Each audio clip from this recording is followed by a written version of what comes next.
We began the conference with two very thought-provoking panels yesterday, and we have a very exciting agenda today. So without further delay, I'm going to go ahead and introduce the president of John Jay College to give opening remarks, President Jeremy Travis.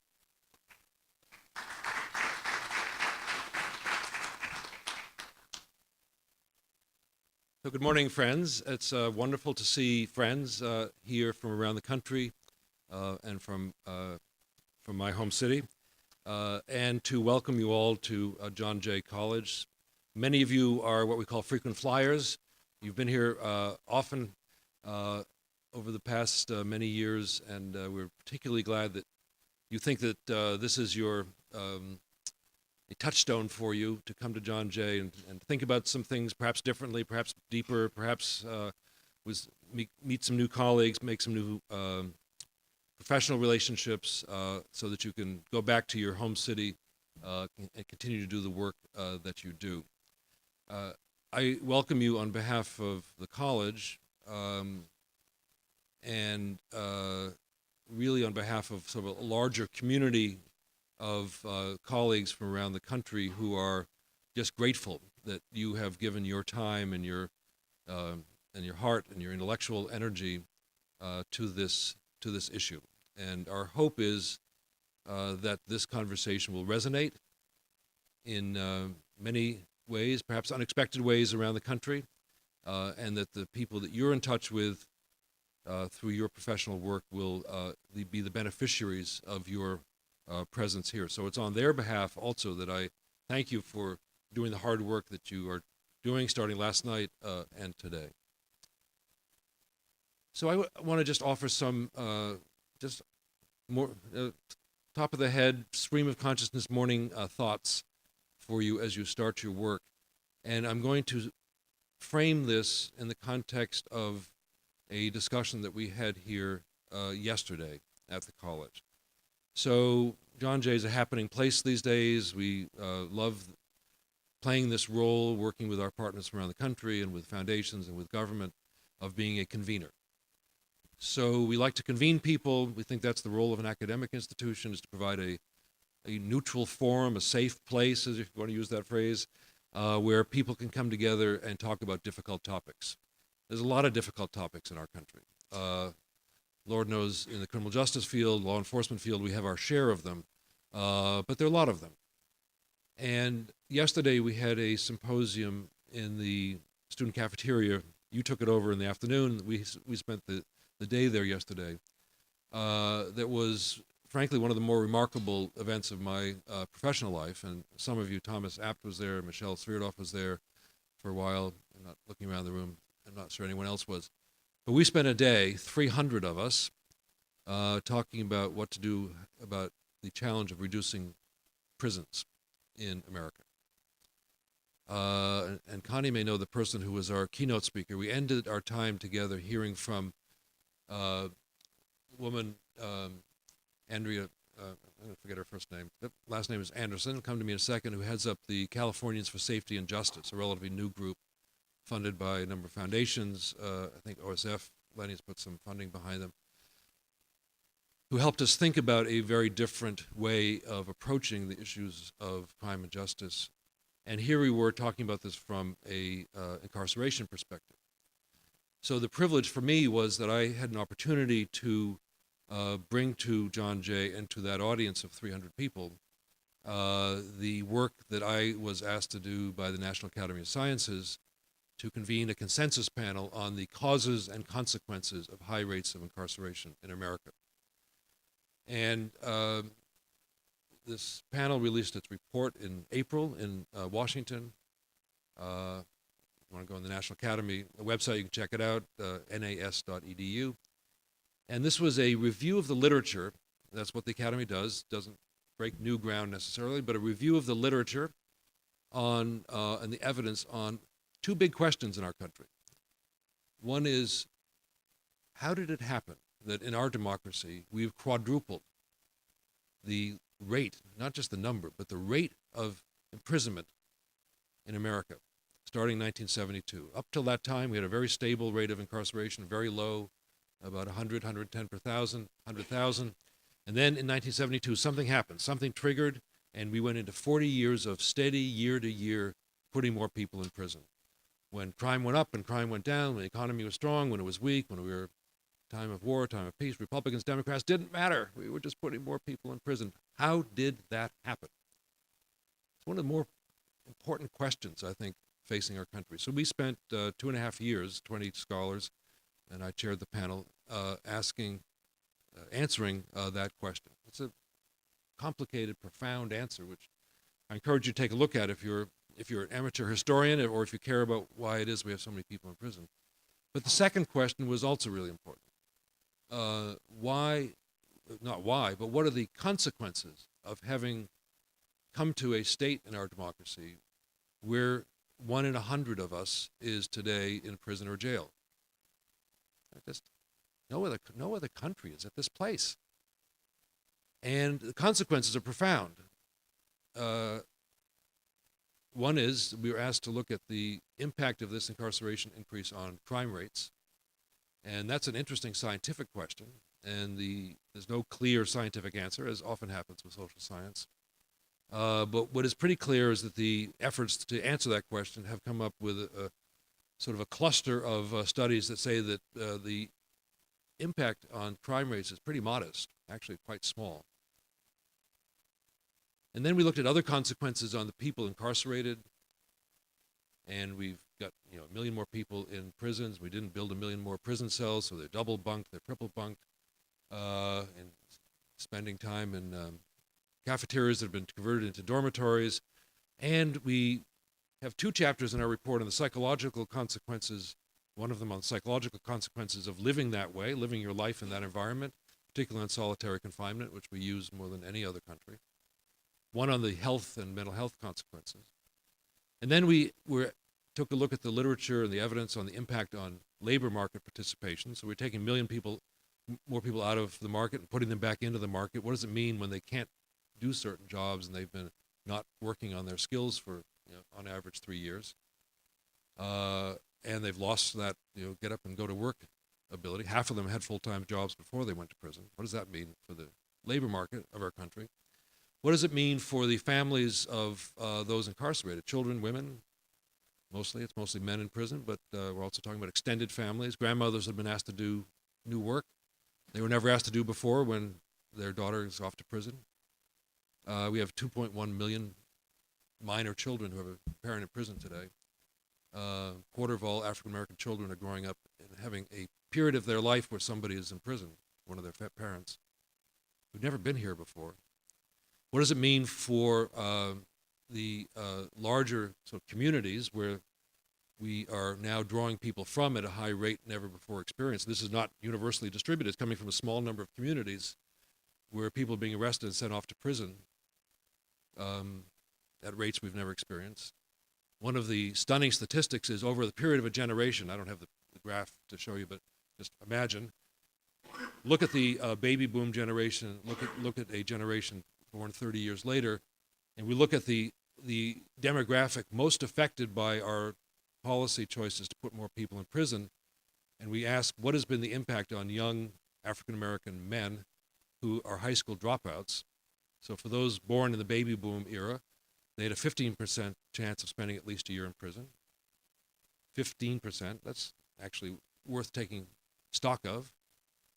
For those born at the end of the prison buildup, they have a 68% lifetime chance of spending at least a year in prison. Young, male, African American, high school dropout. So, big questions about how does this square with our pursuit of racial justice? We ask questions about the impact of we never use the word mass incarceration, and I won't. High levels of incarceration on our democracy, voting rights, the level of distrust that's created and distance that's created. People coming out of prison are known in the literature to have difficulty just getting re-engaged in social life, difficulty reattaching to families, their communities. What does that do for our sense of sort of cohesion? The most profound finding of our research that I discussed yesterday here at the college was that we chose to be here. It's not because of crime rates. Now that requires a little unpacking, because in a sense the crime era, the crime increases, very scary crime increases that many of us remember in the 60s and 70s when homicide rates doubled quickly, and the whole world seemed to be falling apart. There was a lot of social unrest. The way we chose to respond to that increase in crime as our democracy was to get tough on crime. And that tough on crime posture became a winning political strategy. And politicians elected on that platform, most of whom went to serve in state legislatures. What can you do if you're a state legislator? You pass sentencing laws. You make the sentencing tougher.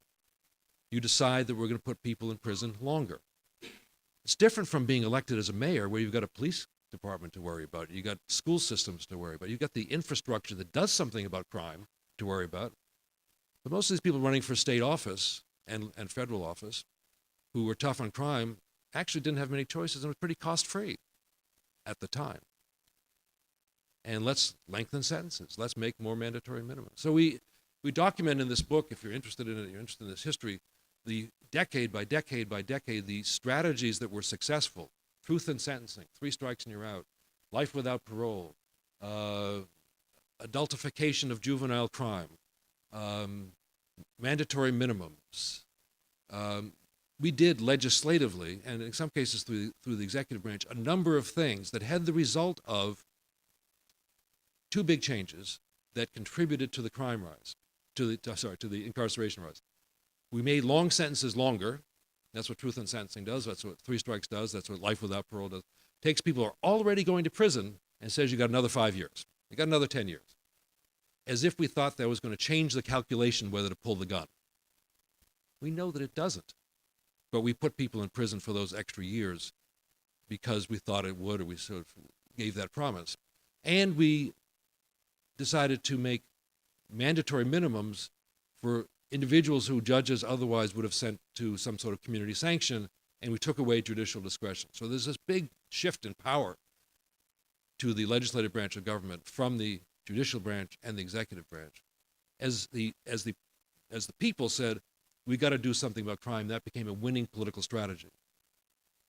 So part of our mandate from the National Academy was to look at our own history, going back to the early part of the last century. And we had 2 really spectacular historians on the panel. And we haven't always responded to crime increases that way in our country. But for these crime increases, we did. And there's a strong thread that runs through this narrative of the racialization of the get tough on crime posture in response to the crime increases of the 60s and 70s that played to another part of the American character, sad to say. So we told that story yesterday. I wanted to bring it here because it was a surprisingly upbeat meeting. People felt yesterday, and we had judges, we had prosecutors, we had people from, it was mostly a New York conversation, but our panel was there, the National Academy panel, many of our colleagues. And the mood at the end of that time together was, this is our time to do things differently. This is the time to seize the moment. So we talked about the Seize the Moment Symposium, right? It was an interesting moment, the way the rhetoric about a very depressing, sort of sobering realization has turned to, this is the time. And I think what's so interesting about being in our world now is the sense that this is the moment. So the night before yesterday, so we're talking about so giving you a little bit of my calendar for the past couple of days, we had a reception at the Vera Institute of Justice. Our board wanted to host a reception to launch the book and brought a lot of some opinion leaders from New York City, New York State, people who work on these issues, to Vera, where we had a small reception. And one of the people came was Commissioner Bratton. And some of you know, just might reveal my own sort of connection to him. I worked for Bill when I was Deputy Commissioner of the Police Department in New York. and we've remained friends and colleagues ever since. He's been one of the more important people in forming my thinking on the response to crime and policing issues. He brought George Kelling with him, no surprise. They're doing a lot of work together these days. And in my remarks there, I said, you know, what's so interesting about putting these two parts of our world together, both issues I happen to be working on right now, is just the sadness of realizing that we know so much more today than we did in the 60s and 70s about how to do something about crime. And that comes from our experience with folks like you. And my hope would be that if this country that we're living in today were going through what our country went through in the 60s and 70s, being smarter about crime, being a lot smarter about race, being smarter about working together in collaboration, and how to get results, and how to think about accountability and working on the ground with a variety of community groups to do something about those incidents of crime. I would hope, just as an American, that this country would have responded differently than that country did. And that's an interesting, very hopeful sort of way of framing these two conversations that happened in this building over the past 24 hours and the work that you're doing today. So I wanted to drop into this conversation the talk that was given by, I'll remember her first name in a second, last name Anderson, Lenore, thank you. Lenore Anderson, so you know her, right? So she's turned my head around. So Lenore Anderson, Californians for Safety and Justice, I think is what it's called. They've got a proposition item coming up in November, very interesting political strategy. She's done a lot of work in Oakland, San Francisco, DA's office, mayor's office, nonprofit groups. And she's now, she's an NYU Law School graduate, which I take some sort of pride in, that there's another one out there doing good work. So she comes at these issues in a way that I think is highly relevant for this conversation.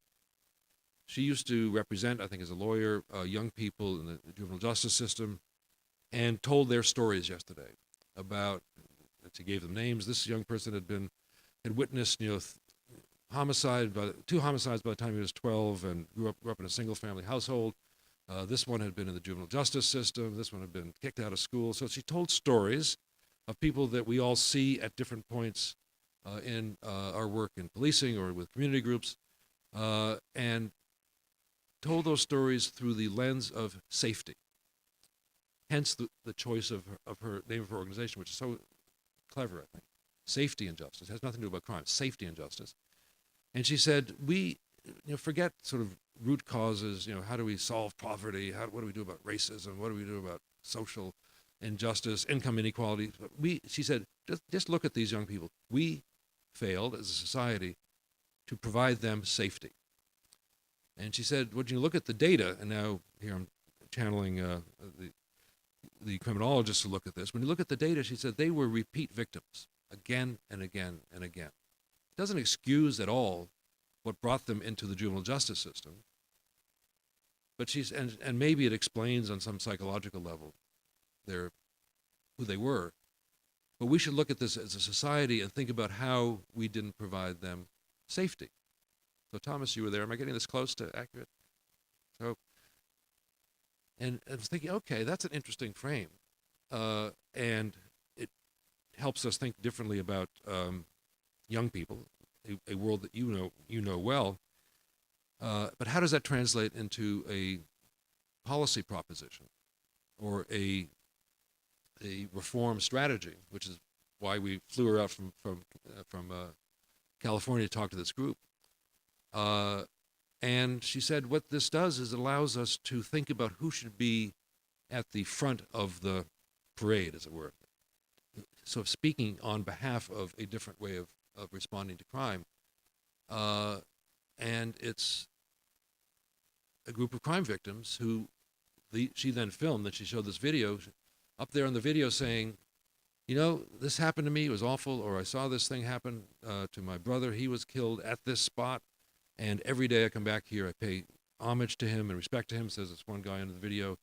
And I just wish that somebody had gotten to the guy who killed him before he killed my brother.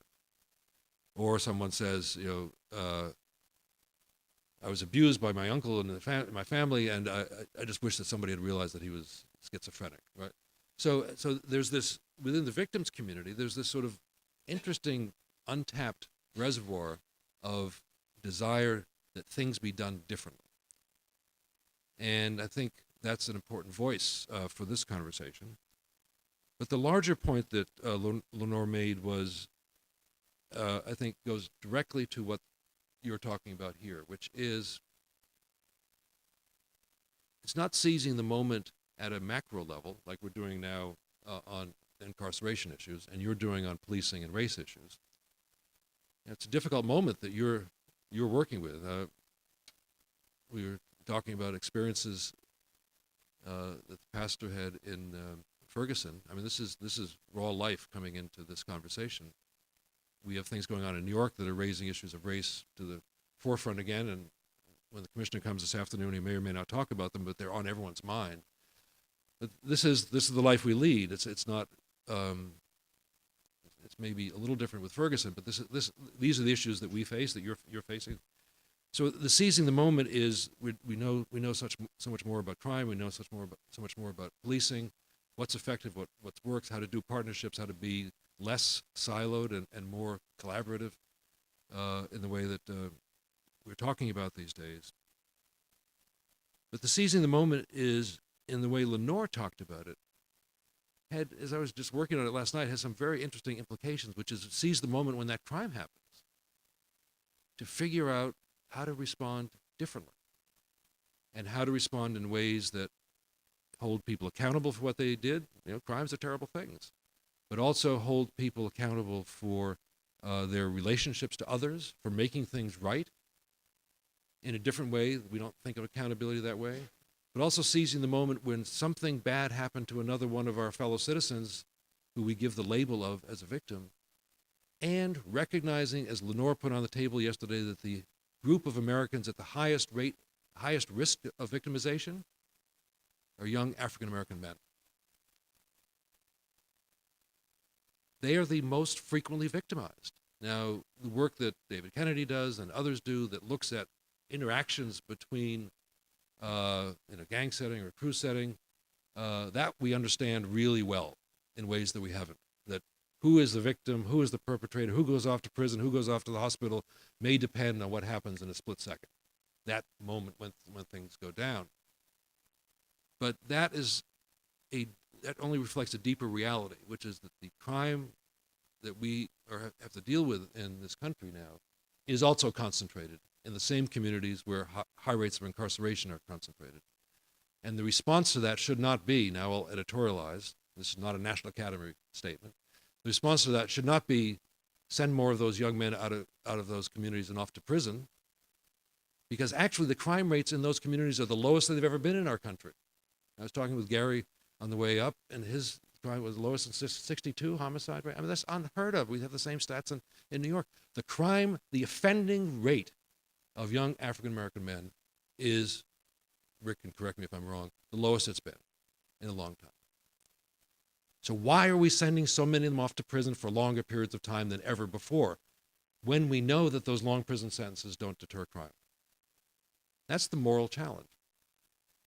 So that gets wrapped up in questions of race, because the response that's being seen to the problems being experienced when we come down so heavy with the incarceration hammer is seen as unjust. So your challenge is to figure out how to fix it and to respond, to seize those moments when things go wrong between two individuals, in a family, in a community setting, in a group setting with the gangs. Things go wrong, that's what we'll call a crime. Seize that moment and figure out how to do the healing that we don't do well enough for the people who are injured, how to recognize the complexity of the relationships between the people we give a label victim and the label offender to. And those are, sometimes they're straightforward, but it's not, it's much more complicated than the public knows. But those communities that are bearing the brunt of those high crime rates and the brunt of the high incarceration rates know exactly what's happening. And we have failed them.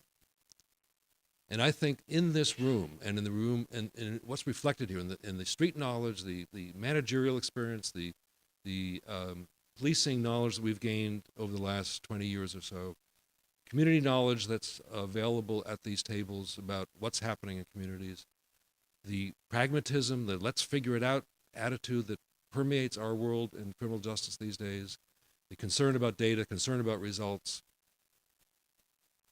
and our knowledge that we don't need the heavy hammer to change behavior. That's the most profound knowledge that's in this room that we haven't tapped yet. We don't need the heavy hammer to change behavior. Our behavior is sometimes changed by the smallest intervention when you think about it, what makes a difference in our lives. It's, in my case, it's my wife saying, why are you doing that, right? That's not a heavy hammer. It's like, it's an implied that you've stepped out of line, right? Those small interventions that we know so much about now that can be managed collectively by the people represented in this room to achieve powerful outcomes without the heavy hammer we talked about yesterday, that has the power to transform our democracy. So go to it. Come out with the answers. If they're all in the room. Thanks a lot.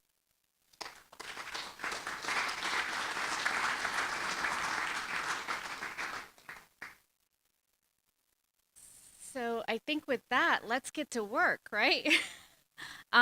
So I will keep all introductions relatively short today because we have a very packed day with a full agenda. But Susan Lee and Pastor Mike McBride are going to start off our day, and I want to introduce them. Susan is the National Director at the Advancement Project on Urban Peace. Pastor Mike McBride is the Director of Urban Strategies, Lifelines to Healing, PICO Network. And I just want to take a moment to thank them immensely for all of the hard work that they have done to put together the project today. And President Travis referred to this briefly, but Pastor Mike was in Ferguson. He's got tear gassed and has been having breathing difficulties and still came across the country to do this workshop today. So I want to thank him very much for coming. And of course, Susan for making today work out. And with that, I will introduce the two of them. Thank you.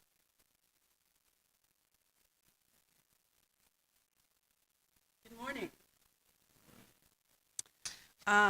So Michael and I have the unenviable task of starting off the day.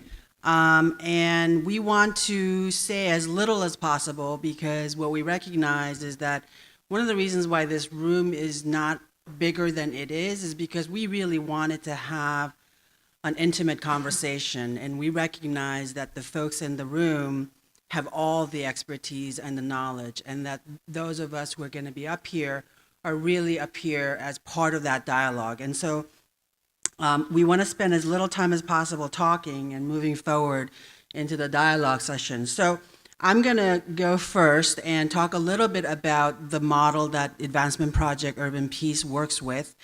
And Michael is going to talk a little bit about PICO National's work around violence. And then we're going to show a video and move on to a panel. What I did want to say is that one of the things that we're trying to do at the end of the day is reach some level of consensus about some principles that we can all agree on how positive law enforcement community relationships are formed. So call it what you want, principles, tenets, beliefs, values. And so what you have in front of you are little Post-it notes. And so throughout the day, as we are talking about these issues, we would like you to jot down your thoughts about what those principles might be, anything that comes to mind, hold on to them, stick them up on the wall, whatever that helps you to keep it going. And then at the end of the day, we're going to spend some time in small groups trying to prioritize the ones that come up. And then hopefully we can get to a unified set of principles that we can take from today, back to wherever we are from and work with, and potentially turn into a tool to mobilize as many jurisdictions, law enforcement departments, communities to come together around a same set of principles. And so that's one of the goals today, and so I want you to be active writers on those post-its. We, at the Advancement Project, so I work with a remarkable person, Connie Rice, and one of the things that guides our work is this notion that without freedom from violence, there can be no other freedoms. And in a democracy, that is the first freedom, because without that freedom, no other achievements are possible, whether it's education, health, or economic prosperity. We also recognize that safety is not the absence of violence, but presence of opportunity. And so we believe that this is not just a public safety issue, but that it is an issue around whole community, that everyone in the community comes together not only to stand against violence, but also to nurture the opportunities for everyone, particularly for young people. Over the years, we have seen many models of violence reduction, and what many leaders from all sectors, law enforcement, political leaders, philanthropy have said is that we cannot arrest our way out of this problem. And when folks say that, crime reduction is an important element of safety. So who's committing the crime, where is crime getting committed, and those types of analysis is important, but it's not all end-all, be-all of achieving community safety, which requires a bigger tent. And that's why I think that many people are sort of gravitating toward this public health approach, which gives us kind of a large framework or methodology to think about that brings us together to think about what our focus should be. What are the risk factors for violence, and what are the protective factors for that we can help folks become more resilient against violence. And thinking about it this way and relying on data helps us to paint a collective picture that we can all have our own role in the solution, but also that we can work collectively together. Thinking about it in a public health way also helps us to think that there's a larger context for violence. So it is the fact that, as the President Jeremy Travis said, it is about that incident between two people that might be happening, but it is also existing in a larger context, and that risk and protective factors happen at many levels: societal, community, relationship, and individual.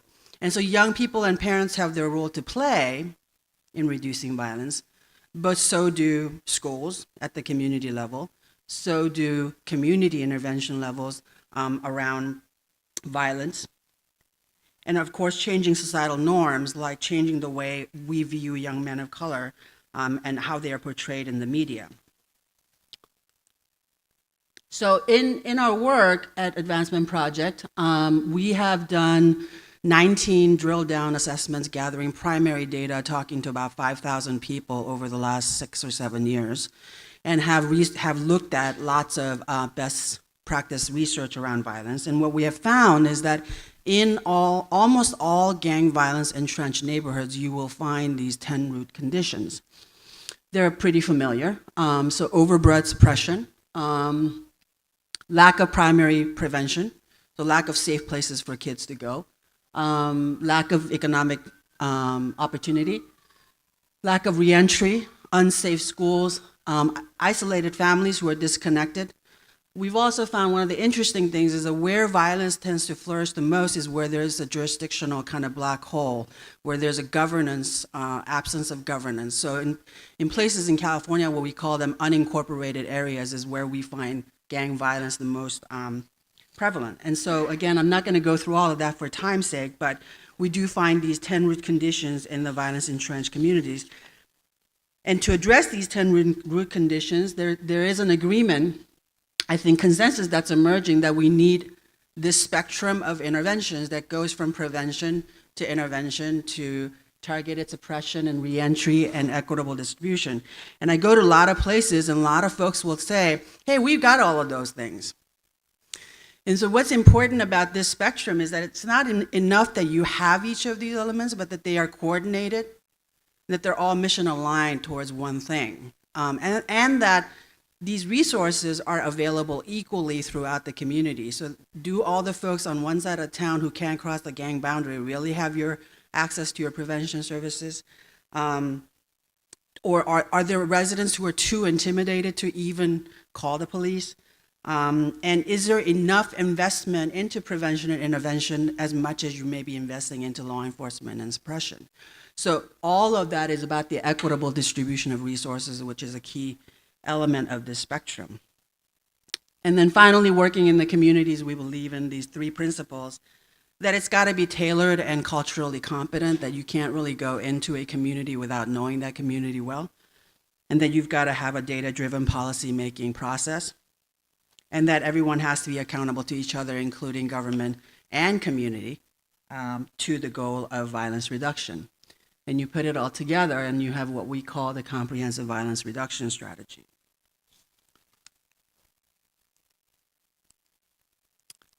So I wanted to share a little bit about how this has come to life in LA since 2007.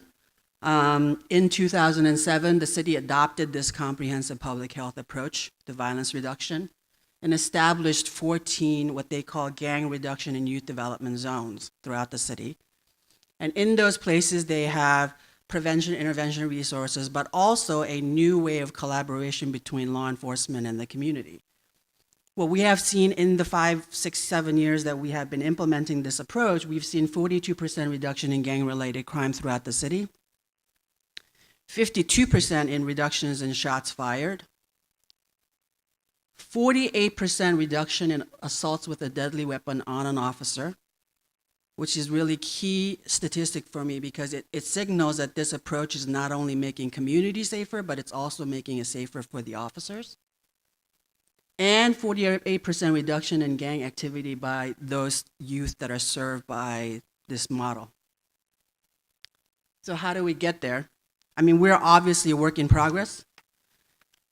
There's no end when you work in violence because you can never truly eradicate all violence. But we do feel that we have learned some lessons that point some key components for success.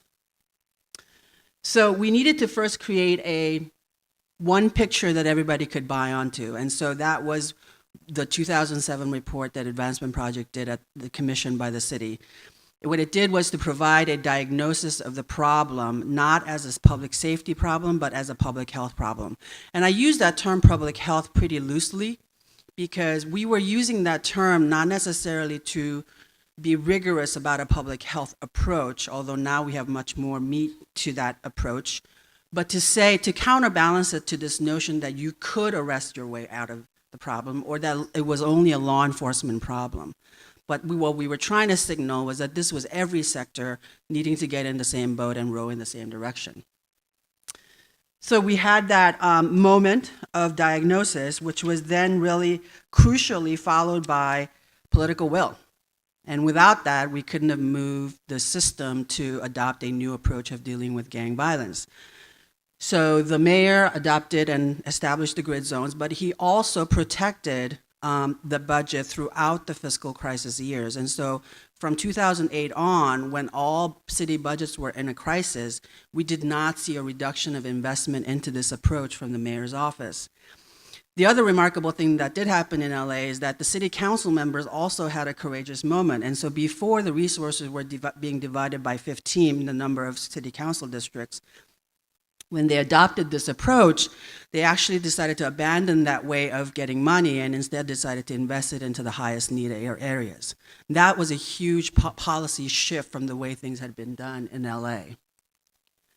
And then importantly, as we talked to Endless yesterday, because of the consent decree and all the critical leadership that came into LAPD and work of civil rights attorneys like Connie and others and our Advancement Project, we had true transformative LAPD reform, and that's still continuing. Not so much on the sheriff's side, but we do have elements of reform. And I want to really clarify because there were a lot of comments yesterday which were all true, I feel, because it isn't that LAPD is perfect, right? I mean, there is a lot of work to be done. I think what we're trying to say is that there are important changes going on that require us to notice how we got there, and that those are kernels on which we can build on. And so clearly, when we look at the shooting of Ezell Ford in South LA, there's something wrong clearly going on. But the other side of it is that there's something right also going on at LAPD because of this trajectory of reform that's been happening. And one of the things that's going right, and you're going to hear a lot about this program today, is a community safety partnership, which is this new model of relationship-based policing that we're hoping to disseminate because it's had such a remarkable result. And Captain Tingrides and Commander Bill Scott will talk more about this approach that's been going on. But in first 2 years, we had 70% reduction in violent crime in the housing developments. And one of the housing developments where many homicides were concentrated has gone 3 years with 0 homicide. So it's a qualitative difference in life for the residents that are in those housing developments, and so we do want to share that with you. The other critical element is what we call the Urban Peace Academy. It's a partnership between LAPD, the City of LA Advancement Project, and many, many intervention practitioners and partners. It is the only training platform in the country that does parallel training with law enforcement and gang intervention workers, street outreach workers, on a separate parallel track, but being trained about the same thing on how to collaborate, work together. And so that is a key element of one of the successes that are going on, because on the ground, when the crisis happens, both law enforcement and the trained intervention workers know exactly what the other person is going to do. And they're not mired in whatever politics, whatever may be going on in other places. Developing data-driven strategies. So we are very much geeky at Advancement Project. We love data. We need to know exactly where violence is and how violence is going on. But we don't just look at institutional data like police crime data. We think it's very important to listen to youth and young people and families to really know where to deploy and how to deploy resources, and to understand the dynamics in the community. Some may be feeling pretty good, pretty safe, while another sector may feel like 67% of Latino residents in Watts were feeling like they couldn't sit out on the porch because of fear of gangs and violence, where only African Americans, 16%. Very different strategy emerges when you understand that segmentation in that community. And then nothing better than trying really on the ground to work together. We have some summer night lights, which you're going to see a video of a little bit later. Community safety partnership, safe passages, school safety, all kinds of on-the-ground multi-sector collaboration. And then really remarkably, what is going on in LA is a change in discourse where everyone from philanthropy to schools to law enforcement to political leaders are coming together to advocate for this approach. And I think that's really something that in the long haul for sustainability, that type of stakeholder network needs to be built. And then very, very importantly, an investment, intentional investment into community organizing and leadership development, because communities often have a difficult time coming to the table and sitting with police chiefs, sitting with the mayor to argue for the things that the community needs. And so an intentional investment into community organizing and leadership capacity is another element of success. I'm going to hand it over to Michael McBride, and then we will show a video.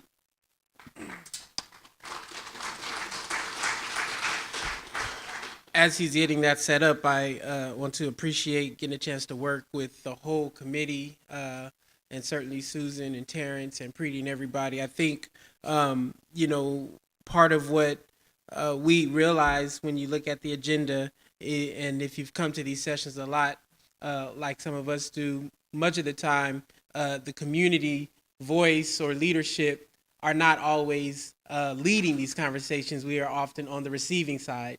And part of what we thought would be an interesting experiment for us, even as we imagine trying to answer truthfully this question, can police and community partnerships reduce crime and strengthen our democracy? Can we actually try on and we're asking you to go along with us, try on, taking the lead and hearing how community members who often participate in these conversations all across the country and even in our own cities absorb the information and then communicate it back to people in ways that are digestible. I remember the first time I came to the National Network for Safe Community meeting here, and David and Vaughn and President Travis and all kind of folks were talking about informal social control and formal and police legitimacy, and I didn't know what they was talking about. And I was saying, I just want my kid to be safe. Somebody say amen, right? But sitting there learning, we figured out translation. And part of what I think we want to imagine, being in Ferguson the last 2 weeks, my biggest takeaway is there is a huge chasm, not only of communication, but of translation, of why people do what they do, and how they do it in a way that actually delivers safety and justice. So we want to give you this challenge, just to reiterate what Susan was saying earlier. If we can come out with common agreements that we can all, and I'll talk to you a little bit like you, my church, praise God, that we can call you to be evangelists and recruiters of these principles and these messages within your own field and with our own communities, realizing that, as I was told growing up, sheep beget sheep, right? It takes like folks, like fields to convert the hearts and minds of people, knowing that if executive leadership, as Dr. Rice and others said yesterday, is critical to the transformation of law enforcement agencies, what does it mean for the Chief Joneses and the Chief McCarthy's and the Chief Esselmans to be recruiting and converting the hearts and minds of police chiefs across the country to these practices in ways that create a shared narrative for us to actually move this field in an accelerated manner. When Brother App was still at the Department of Justice, he and I would have very spirited conversations about this, praise God, that we believe that it is critical for police agencies to not have the option to do better policing, right? They should be forced to do it. Amen. Just like, and there should be levers, and how do we actually use all of our levers, influence, the Department of Justice, and all these different kind of things at our disposal. So what I plan to just run through really quickly is a framework of how we have absorbed what we think are some of these best practices and solutions, and how we teach and train community members to be good partners and advocates for this in real time, on the ground, and hopefully, throughout the day, we will begin to unpack many of these by using concrete jurisdictional examples, the other panels that'll come up. I think it'll give us, I hope, a very powerful framework for how we can imagine doing our work.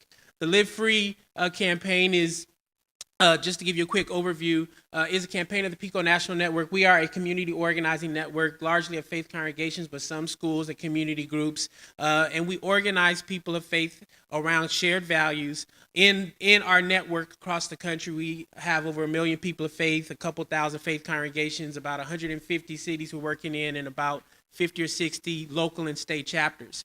In this campaign that I lead, we are very serious about raising awareness about the impact of gun violence and mass incarceration. We're serious about reducing homicides. We're serious about talking about structural racism, right? Not racist people, but structural racism. And you can talk about structural racism without people always taking it very personally. And I think that's one of the pieces that we've tried to learn how to do, right? Because the structures that exist can indeed undergird practices and behaviors and beliefs, and we want to figure out how do we actually dismantle those structures and leave people intact along the way. How do we reduce incarceration and restore compassion for the formerly incarcerated? How do we build healthy communities, jobs, and education? And then how do we mobilize the faith community in this cause? Now, part of what we appreciate is that there are over 350,000 faith congregations in the country. We believe this is one of the greatest assets for the work that we want to get done, because even though you may have some shady preachers out there, amen, not everybody's shady. Somebody say amen, right? Oh, I wish I had a church in here, amen. But part of what we appreciate, though, right, is if we take seriously that we have this many faith congregations, sorry about that, across the country, then we can train up some folk inside our communities who can understand the intricacies of how to do this kind of work together. Realizing that faith is still a huge part of the way people understand themselves and even structure values and policies and things in our country. How can we actively use the faith community as an asset? Realizing that sometimes our faith communities, as well as many of our structural organizations, are often siloed. But are there ways for us to coalesce them around common thoughts, ideas, practices that can help us reach scale? So across the country since 2010, when we launched this work, you'll see some of the great successes that we've been able to have using a lot of what we have learned and heard, that we have become, evangelists of police community partnerships, public safety, restorative justice, all these different kinds of things, and you'll see the kind of successes. In 2013, Stockton had as high as a 60% reduction in their homicides. In Richmond, over the last several years, they've gotten their homicide rate or number of homicides by guns down by 6%. In the city of Oakland, they've had a 30% reduction. Baton Rouge, Detroit, you'll see that in cities all across the country, it has not taken decades to get these reductions, but it has taken literally years with the right constellation and training of clergy, young people, community groups, and law enforcement working collaboratively together. Now, it doesn't solve all of the problems we talked about yesterday around poverty and around all these different kinds of challenges, but what it has done is that it has addressed the primary question that many of the folks in our communities have: how can my son walk to school without fear of being shot by Pookie and the police? And that's an important thing we have to realize. In this country, every 28 hours, an unarmed African-American person is shot by a law enforcement agency in the country, according to some recent research that's been done. So it's important for us to be holding both of those, at least in our congregations. Imagine the kind of conundrum people have that, my son, myself have a fear of being accosted by members of my own community, but there's also this fear that the police may not be able to tell which one is the criminal, and they'll just treat us all that way. That's a real narrative. Whether it makes us uncomfortable or comfortable, it is still a narrative that we all have to grapple with. So these strategies have allowed us to get real-time results, but also imagine that just getting reductions is not the end game, but how do we change the policy framework and the narratives? So, excuse me, the way that we talk about this work in our kind of constellation of organizing, we talk about proclamations, we talk about policies, and we talk about programs. We try to give our folks a framework where they can understand how do we use the words, the narratives, the language, the knowledge base that we have to resist dominant narratives that all of us are buying into, whether we are law enforcement leaders, whether we are cops on the street, whether we are clergy, whether we're young people. There are dominant narratives about who are criminals, who commits crime, what is the best way to address these kinds of challenges in our communities. Jim Keddy, who used to be with the PICO Network, now with California Endowment, he said very powerfully that if all you have is a hammer, then everything will look like a nail. Right? So what does it mean for us to actually use language to help shape and shift the way we talk about our challenges and our problems? Proclamation, or the words or the frameworks or the narratives we use, we have found have been very powerful, persuasive tools to change people's hearts and minds. Policies. How do we make sure that what we say is actually made concrete in the policy frameworks that we advocate for and pass? So if policies are moral documents that teach and show us what we value, how do we make sure that we're passing legislation all across the country where people can live free from gun violence and incarceration? And then programs, how do we actually implement these things and bring them to scale all across the country around training and leadership development, using organizing and all the other tools that are at our disposal? So part of what our biggest strategy as we have thought about violence, certainly comes out of the lineage of the ceasefire strategy that was certainly made popular in Boston. And I tell folks we're at least in the third or fourth generation of this strategy. But I believe the lessons are still very critical for how we think about our work. That much of the violence in all of our communities are driven by a very, very, very small number of folks, less than 1% of the less than 1% of the population of any given city is driving much of the research is saying over 60% of the violent crime, right? Which always is a brain freeze for many folk, because we tell folks all the time, if you think there are 100 shootings, it's not because you have 100 individual shooters or active firearm offenders. It's because you have a small number of individuals largely repeating their offense. So the challenge for us is, if it is that small, we have then an overwhelming majority of arms that are in the community that could be employed to help surround, embrace, create these kind of formal and informal social controls, right? To address these kind of challenges in ways that do not tear up the community in the process. So the strategy that we have been able to use, taking seriously this notion or this idea, is if it is a small number of individuals, then it is indeed these individuals are clustered in groups. So how do we employ in a very collaborative process all of these partnerships to focus on these highest at risk of shooting or being shot?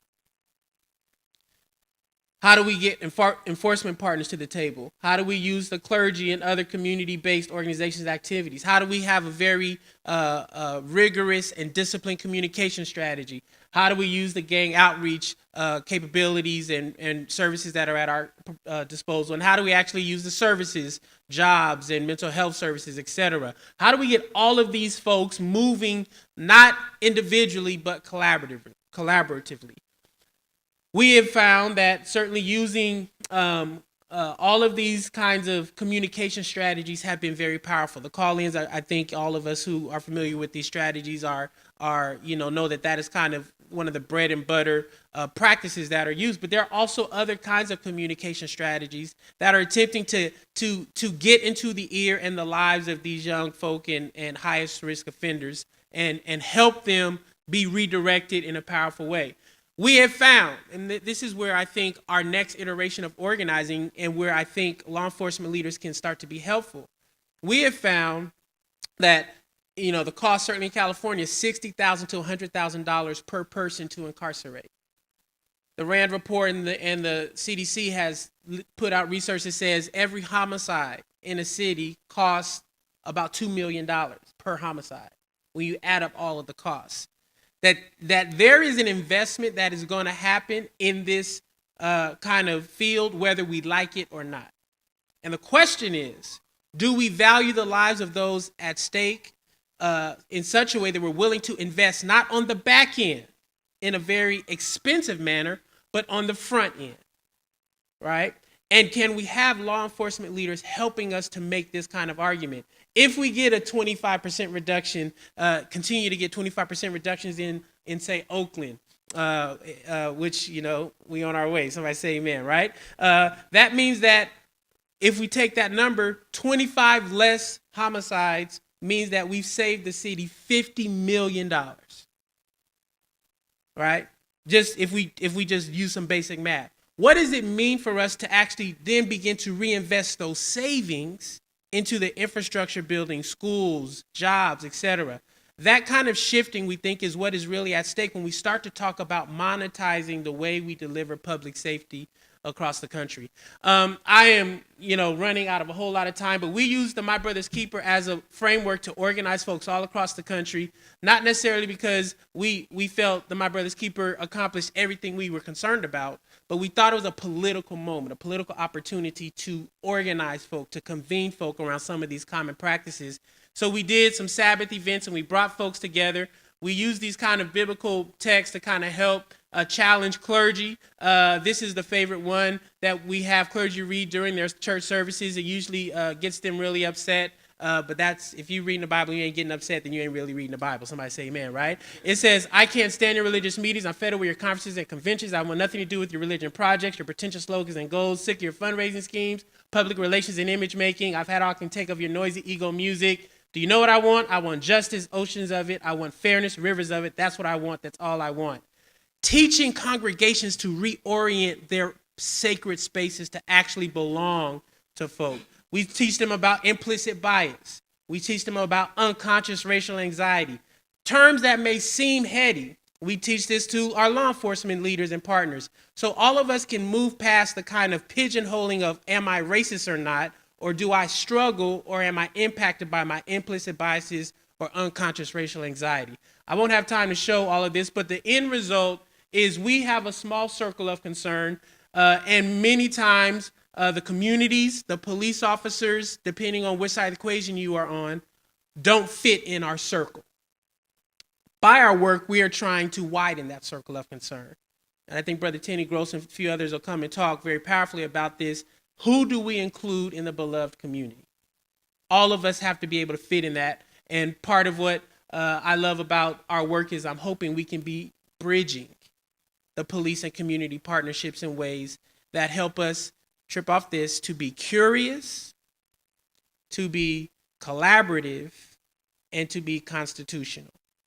And I think those principles in the violence prevention field, if we're serious about building these partnerships, how can we all be more curious about each other's work?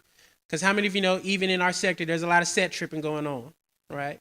In the violence prevention world. I wish I had a church in here today, right? Folks be set tripping like the Bloods and the Crips, right?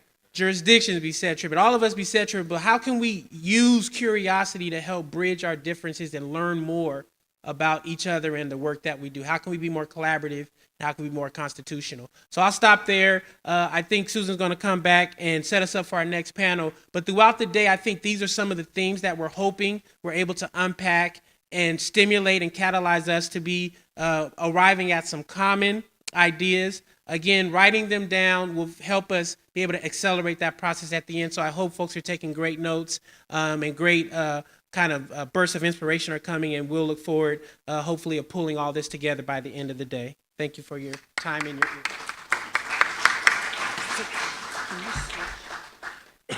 So one of the things, that we all want is sort of solutions, right? What works? And because sometimes this can seem like an intractable problem. And so clearly, Pastor Mike and the faith community, sort of community building efforts, really more than anything else, is a type of a solution. And I also wanted to share with you a video of a strategy that's actually now getting replicated in multiple places. There's actually folks from Columbus here and Sacramento who are also trying this strategy, which is a summer safe public spaces strategy. It's called Summer Night Lights in LA. It's called Be Safe in Long Beach. I don't know, I think it's called different things in different places. It's the idea that you reclaim public spaces for everybody in the community, even gang members, and that folks are not being driven out from building community cohesion, which is a key element of violence reduction, because of who they are, but because of what they do. So targeting bad behavior rather than bad people. So this strategy, this video actually speaks about it pretty powerfully, mostly by kids really talking about their life before, this one. Their life before and their life, could you click on that? Before Summer Night Lights and after Summer Night Lights. Costello Park. I want you guys to start clapping your hands and start making some noise. My name is Mr. Legaspi. We got all kinds of activities. We got origami. We've had theater. We've had painting. We've had basketball, soccer. We've been grilling hot dogs, grilling hamburgers. We got all kinds of great people out here. Friends and family of Boyle Heights making this all possible. So I want to let you guys know we're going to have the ultimate dance battle right here, Costello Park, $500, a trophy. This is the last battle, y'all. No more battles after this.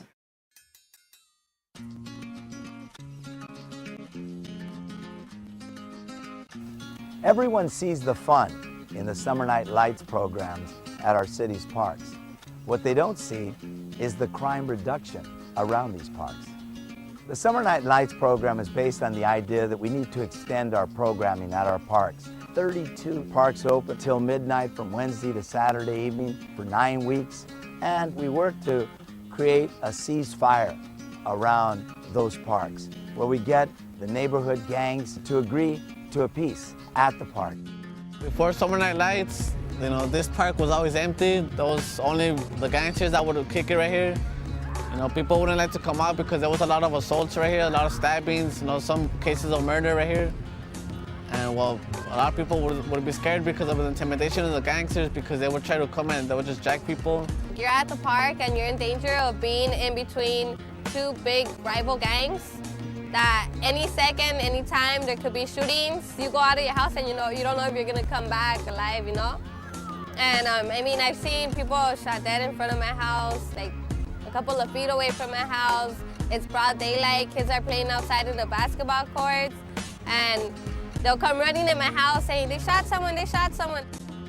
We live on the Wyvenwood apartments. The people from Estrada Courts, they're just gonna hate you, they won't like you, just for living on this side, And that's how it's always been.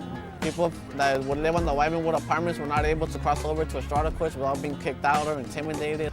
Thanks to this program, has brought both communities together, You see a lot of people from both sides of the apartments interacting and communicating, getting along. So I've met a lot of new people I never knew even lived around here, Like I see them like, wow, where do you live? Oh, we live right there. And I'm like, I just live down the street. And because of the park and the two rival gangs, we never met each other. By having Summer Night Lights here, it provided a platform. We made the community feel something.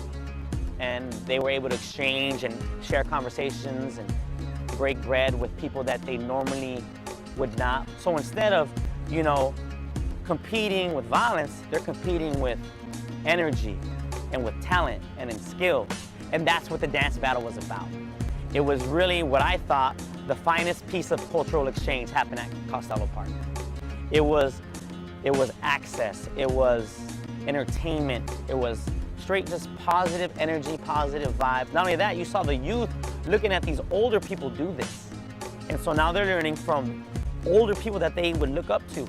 And now they're picking up more positive traits, more positive characteristics. I grew up in a neighborhood very similar to where most of our Summer Night Lights parks are sited. I grew up in a neighborhood where we didn't have much alternative but the streets. And we want to give these kids more. We want to say to them, you deserve a safe neighborhood and a safe place to recreate. It's at parks like these where the next mayor will come from. Stand for life, stand for truth, stand for something, don't fall for nothing. Stand for love, stand for power, stand for something, don't fall for nothing. Stand for me, stand for you, stand for something, don't fall for nothing, don't fall for nothing, don't fall for nothing. So the video really leads us into talking about must-haves. What do we must have in order to have a successful violence reduction strategy where law enforcement, community, and everybody is working together under one mission? So to lead us in that discussion, I'm going to introduce Fernando Rejon, who is Deputy Director of Urban Peace at the Advancement Project, and he will introduce all the panel members. Please come up.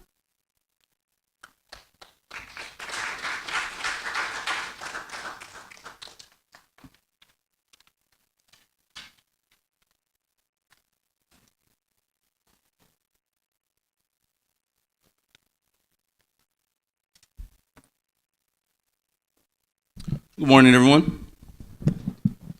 So first of all, thank you for having us here. Thank you for inviting us, OSF, John Jay, of course, and the California Endowment for helping get some of our partners out here. We're lucky to have a lot of our partners out here from the different places, from Fresno, from Columbus, Santa Rosa, and Sacramento, who are here to kind of share a little bit about what is going on throughout the country in their areas, but also to share a little bit about our relationships as far as the work that we're trying to do.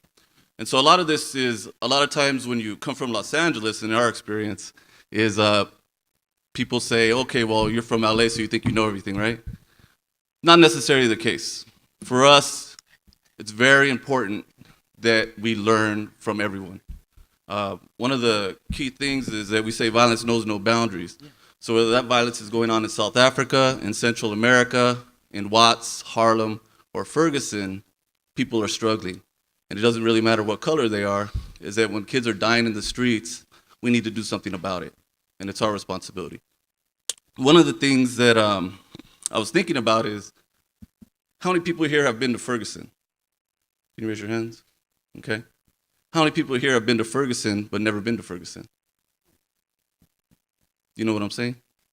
Is that we're dealing with violence and we're dealing with invisible deaths. We're dealing with the people who are not here, who are not ever going to be known. It's not going to be made into a national issue. It does need to be raised, but also we represent areas and come from communities where people have died who are unarmed, people have been beat to death, whether it's by police or by their neighbors or by a rival gang. And we have to live with that reality, and we're dealing with communities that live in that reality. In Los Angeles, 30-year war on gangs, we learned a lot. We made a lot of mistakes, but also there's some things that have come out of it. And those are some of the things that we hope to share, but there's a lot of achievements throughout the country that we're learning from, and that's the importance of bringing people together. The other piece is that, especially when we come and we talk about this nationally, a lot of times it's framed as a black-white issue. But we have to look at Latinos as well. We have to look at Central American experience. We have to look at the Chicanos. We have to look at Mexicans. And if you want to understand violence, you want to understand drugs, you got to look at cartels as well. Other countries we go to, other cities that we go to in other countries, is we ask, you're dealing with African-American gangs. We know about the Bloods and Crips. We know the history. Do you have MS-13 out here? Yes, we do. Do you have any Mexican gangs out here? Yes, we do. How are you working with them? We're not. Okay. Well, you need to start thinking about that. You need to start finding ways to engage folks to make sure that you're addressing violence and how things really work on the streets. If you are so disconnected from that reality on the streets and how things flow, how the communication and social networks exist, we're not really going to be able to address violence if we're scared to get our hands dirty, or if we're scared to build the capacity for those who are willing and have the ability to get their hands dirty to address it. So the topic of this is the must-haves component. When you're talking about violence prevention, and we're really serious when we talk, we're very passionate about this, and some people may say fanatical at times, is how do we address violence and bridge this great divide? And this great divide has existed for over 500 years. We're a product of that. And in today's society, what's going on in Ferguson right now has been happening. Now, when you bring people together to talk about it, we can talk about it in a conceptual way, but we also have to talk about it in a practical way and in the personal way, as far as what is our commitment to this. So the panel today, we're going to talk about the must-haves and what needs to happen in order to bridge this divide, but also to address violence in a different way. And I'll go ahead and introduce my panelists. So we have Mr. Teny Gross here. He's the Executive Director of the Institute for the Study and Practice of Nonviolence. He oversees the Nonviolent Street Workers Program. He was a recipient of the Institute of Global Leadership Alumni Award. And a lot of experience. Read his bio. I'm not going to read it all. But also has been involved in a lot of peace initiatives in the Middle East. Our next panelist is Ron Noblet. Ron Noblet, we work very closely. He's a consultant for the Advancement Project. His mission in life is really to understand the manifestations of violence and outcomes of violence. And that's taken him to Vietnam as a young man. It's taken him to North Ireland. It's taken him to Central America. And his work has been probably over 40 years of dealing with gangs and violence internationally, nationally, and locally, getting his start in the East LA section of Los Angeles. He's also taught at the War College, developing curriculum scenarios in various law enforcement agencies. Next panelist is Melvyn Hayward. He's the Executive Director of the H.E.L.P.E.R Foundation. As a consultant to the Advancement Project, like Ron, has helped build the academy, the Urban Peace Academy, into what it is today. Melvyn has critical experience as far as understanding those street dynamics, but also being able to bridge the gap between the public sector and those voices who are on the streets, the ones that are dealing with that, the ones that are losing their lives, working with families, etc. Critical partner in a lot of the work being done, but also has national presence as a national trainer on violence reduction. And our last panelist is Delores Jones-Brown. She's a professor, Department of Law, Political Science, and Criminal Justice Administration. She's the founding director on the Center on Race, Crime, and Justice here at John Jay. She actually has taught graduate courses for a police studies certificate program for police leaders to work with multicultural populations. She's helped pull together a convening on stop, question, and frisk, basically stop and frisk policies to talk about it, and then also numerous publications. Please read her bio as well. So what I wanted to talk about this morning and try to focus the conversation around are a couple of questions. And the panelists will have about 8 minutes each to just talk about them generally, and then we'll open it up and engage in more dialogue. Is what is the incentive for law enforcement to embrace this new collaborative approach to policing? And what's the incentive for communities to reach out as well? So that's one. Another one would be, how do you transform the mindset and culture of police and community members? So like Dave Chappelle would say, he's like, it's not that I don't like police, it's just that I'm scared of them, right? How do you transform that mindset? And then the next question would be, how is mutual legitimacy developed between law enforcement and community? How do you begin building those relationships and transforming them? If you have entrenched cultures that some people are just scared of police and some people are just trained not to like police because of years of experience through generations of families, especially if you're raised in a multi-generational gang family. So with that, we'll open it up with Mr. Teny Gross. Thank you. Good morning. It's good to be here. I'm going to start my timer because I'm not a preacher, but there's a reason Pastor McBride and Pastor Jeff Brown are all good friend of mine. I went to Harvard Divinity School, so I can talk like a Cuban for 3 hours easily. So here's the timing. I'm not going to talk a lot about policing because you're going to be punished again this afternoon. I'm speaking with the current chief in Providence, and one of my mentors is the previous chief in Providence, Dean Esserman and Hugh Clements. So I'll speak about some of the must-haves in terms of community. I think things start philosophically. Where do we place ourselves? There's a lot of talk now on best practices and measurements, all very important, professionalizing our own field. But let's not give short shrift to philosophy. Where do we stand? What do we believe in? Like some of my colleagues here, you went to Vietnam. I'm a product of a Serbian mother, Christian mother, Croatian Jewish father. I'm an former Israeli soldier who came to the United States to actually be an Athenian to study. But then we had the Charles Stewart case in Boston. Some of you remember that. Where he faked a phone call and said a black man killed my pregnant wife, and a black man was arrested.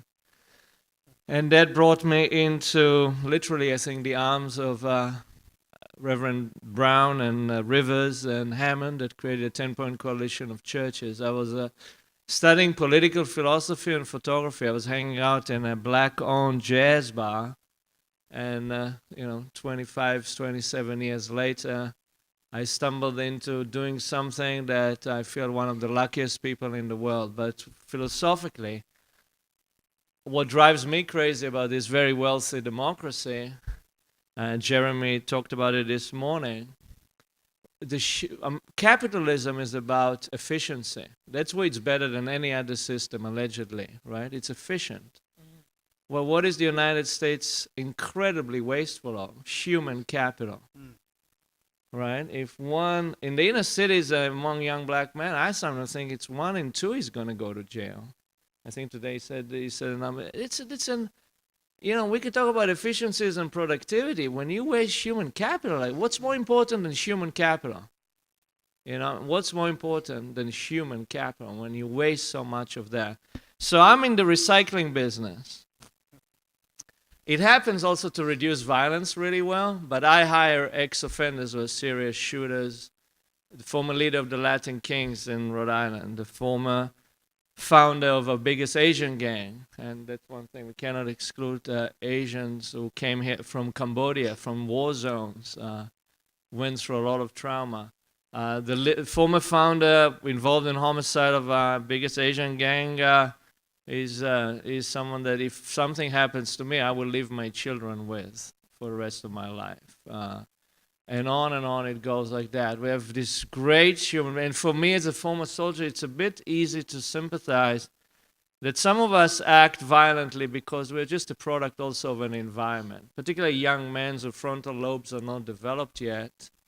We will get caught in a situation, we will play into that scenario. So I'm an Israeli, here are the Palestinians, or I'm from this grape crib crew, and this is the Hoover across the street, and we will play into those roles. This is my enemy. These are the Palestinians. They happen to be Latinos in LA, but we will play those rivalries, and at some point I'll try and grow out of it if I'm not dead, if I'm still alive and not incarcerated forever. And the other thing that soldiers understand, and I empathize very much with those who are coming back now from Iraq and Afghanistan, how do you come back from that intensity and now your biggest choice is among the 40 cereal on the supermarket? How do you adjust to purpose? So we have this attitude in social services, those ex-offenders, just be productive, just do the right thing, get a job at McDonald's, humble yourself. But what if we use those young people who are involved in conflict to something that is a greater purpose? Some of them have the motivation, I want to give back, I hurt society. I get letters every day from jail, and my staff gets it. I used to ride for my crew. Now I want to ride for my community. I realize, those shifting of, and we want to use those opportunities. And when we label you as a gang member, we're actually slowing down the natural process. None of us here in this room are magicians. People mature at the age of early 20s towards 24 to start thinking about, I want to grow out of it. I've been evicted, I've been shot, the victimization repeatedly. And when we label you at this point by your history, as opposed to take you at face value, we're afraid to look like suckers, all right? This is a society, you don't want to look like you're naive, right? Well, I'm grateful that at the age of 48, I'm still a little bit naive. When you tell me I want out of the gang, I take you at face value. I'm not worried that you're going to let me down. I'm told by a domestic violence advocate, the average is 9 times to get out of domestic violence relationship. With drugs, 6 to 9. So why wouldn't it take 6 to 9 attempts to get out of gangs? But we get held accountable very often. Well, Teny, the guy that now works for you, the guy in your employment program, just went back to jail. He got caught selling drugs. Like, yeah. He was making $120 a week. So it's going to take 6 or 9 attempts. Why not? But he's alive. He's not shooting anymore. It's a process. We need to be a bit more forgiving. So I happen to have stumbled into this great experiment in Boston and take part of it. And David Kennedy is somewhere here in the room, someone that I heard hundreds and hundreds of times. And to me, how he speaks, the language we speak here, that's to me poetry. Right? It's the poetry of life, of second chances, the pastors that I'm around, the chiefs of police who are progressive. And I'm being optimistic. One day in 2006, I get a call from a project in LA. I'm sitting in my small office called the Advancements Project. I've never heard of them. And they were calling around the country to see what people do. They were curious, and that is great. And then I was a guest years later by Chief Beck for 5 days, and I went to see. And I was like, you got the mojo now. And that's another thing that is so important is, it didn't just happen because there's good models. It happened because there was an organization that was consistent under the leadership of Connie Rice and then Susan, who went from a pit bull who was hunting the police to a partner who now has a chance to implement. They were mature. Some people get stuck in the complaining phase, and some people, when they are allowed, all right, tell us what you want to change, and they're given the opportunity, they are mature enough to act on it and constantly improve. And we need to celebrate each other. Ceasefire Chicago, they came to Boston. when they were thinking about that, and they were going to have social workers. They came to Boston and they changed their mind. They're going to have outreach workers. Look how far they have gotten. We need to celebrate our field. My dream is that we will really build the outreach part of it. Will be one. I'm doing on time. I'll stop very shortly. My dream is that outreach workers will be a career like others. They will be stable. It won't be one mayor got in or not, funding up and down. I can tell you, at the Institute in Providence, I go through so much ups and downs on headaches all around money. The work we love, we could do so much more of it. The field of funders is too small in this, in us. We need to get, so we need, what we all do, we need to champion each other and push it and mature each other as a field, because again, part of it is capacity. And when you have capacity, when you have an advancement project in LA, when you have an institute in Providence, when you have Ceasefire in Chicago, when you have David here, the model of community, the safe communities, working around the country and building capacity, and they become more permanent. Let's not forget one more thing. The former gang members who work for us, it will take a while for them, my staff, to believe that really there will be a check in their mailbox on Friday. Stability, playing with people's mind. Like the one objection I had to Ceasefire in Chicago, one big objection is people were part-time and they were laid off because of city council on the summers. People who come from that much trauma and violence, the last thing we want to play with. That's where our liberal problematics is. We have a lot of good intentions, but we need a little bit of that conservative persistence. You're going to have a check on Friday, come hell or high water. Right, being stiff. So there's good intentions, and there is, people are transitioning from a war culture and loyalties into our middle class, let's say. I don't know what, middle America. We need to be stable when we tell them take that risk and move that life you had into our world. It's going to take a long time. I have A.J. Benton, who we hired in 2003, so it's 11 years ago. He's just finishing college now. We have a program that they can study at the Institute and get their college degrees. Another thing is when they work for us, they're still shackled. No one else will hire them when you have a homicide or other records. Once you get a college degree, we created a permanent change agent, a permanent father, mother, uncle that is seeding, that they're going to be there. So they're not, and I'll close with that. Who is the human capital that we are going to build to change this society? Who are we hiring makes a difference. So very often foundations have been focused, what's the method to reduce violence? But the people who are generating the violence, who are you going to hire to make this work? So partially should be, I think, always people who've been involved in their life and in that communities. Thank you.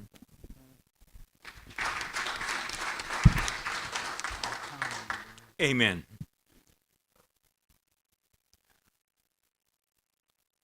I came in this morning slightly hungover.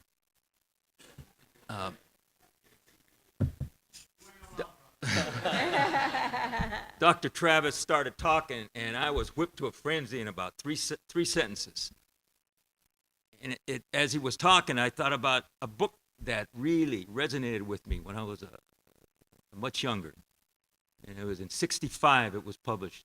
It was written by a guy, 300-pounder, who ran an organization called the Hudson Institute. And that book was Thinking the Unthinkable. And something he wrote in there just went bong, bong, bong in me, and it came back today. And that is, what do we do with people we no longer need? And that's what's happening to them. They're locking them up. We're killing them. We're ignoring them. And it was all cool until the middle-class whites started being people we no longer need. And now the little brown matter's hitting the twirling blades, and we really got problems. Number one. If I start numbering, I'll go to 106. Number two, we react. 2 newsmen get their heads cut off in Iraq. Terrible thing. But there have been thousands, tens of thousands of people getting their heads chopped off for the last decade or two down there. Oh, that's the way it goes. They've been chopping heads and crucifying people for 5,000 years out there. Oh, big deal. They're doing them by the thousands in Mexico and Central America. They're chopping their heads off. Oh, really? Big deal. Take a thing among yourselves. Every one of us is either sheep, shepherd, sheepdog, or wolf. Every one of us. We might have pieces of the other, but we're primarily one of those. I'm a sheepdog. I know I'm a sheepdog. Always been a sheepdog. I played shepherd. I don't like being a shepherd. The problem is I love wolves. I like to run with wolves. But my DNA makes me fight the wolves every time they want to bite the sheep. And that puts me in the middle. I love cops. I love gangsters. There's a lot in common between cops and gangsters. You're on my side or you're against me. You're with us or you're against us. The world is black and white. We're right, they're wrong. I ain't going to cop on mine. I'm not going to snitch on mine. And how dare you compare me to them? Nobody trusts the in-between. Our job is to be the in-between. If one side likes us too much, we're doing something wrong. That's right. Tell the story. You got some damn good cops in here, but boy, do we got to deal with some twits back there.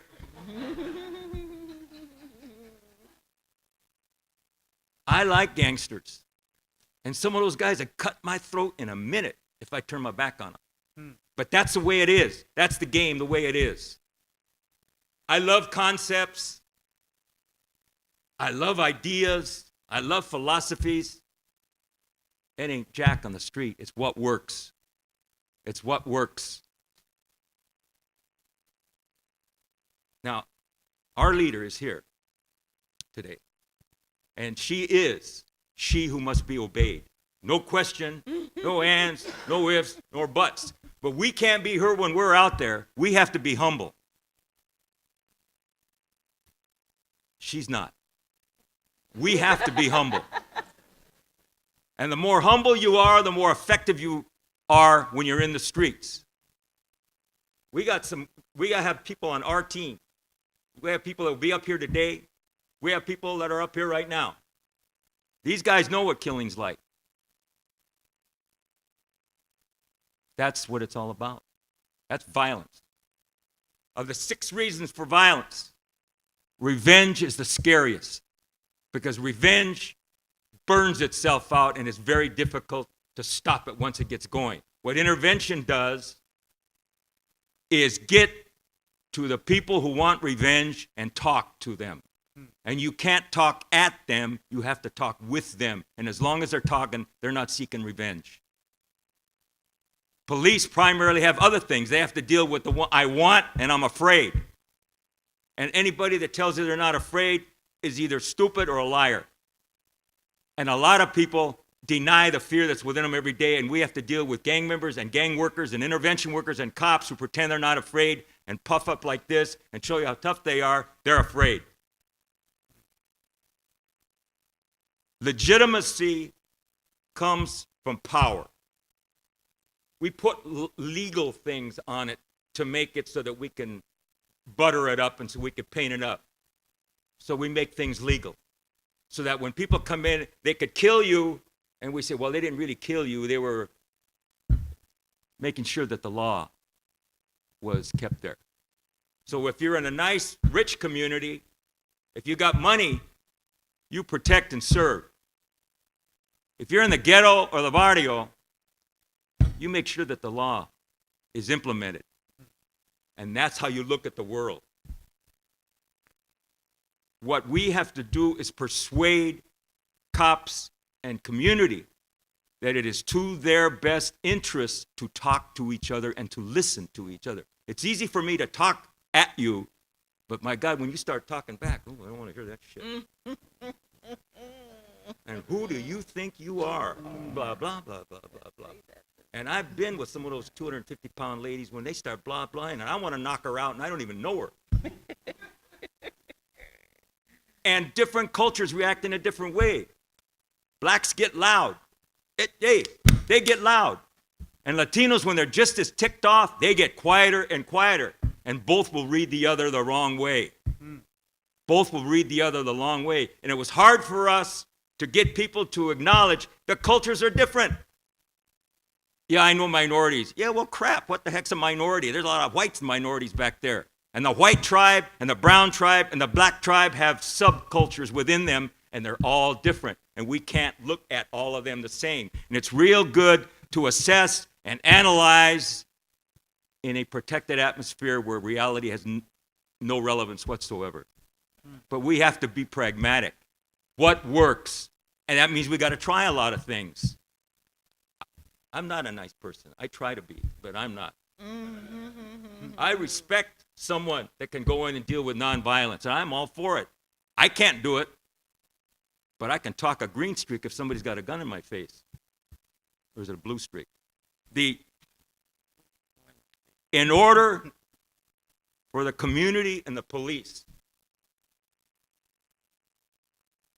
to give each other the legitimacy that allows each to do what they have to do, we have to teach each that mutual respect and the willingness to listen to people who are angry without assuming that the anger is a potential attack has to be absorbed, and we can't change them until we change us.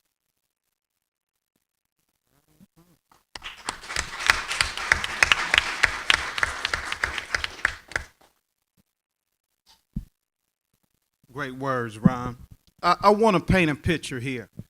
I am one of those individuals that this gentleman here was talking about. I'm a former gang member,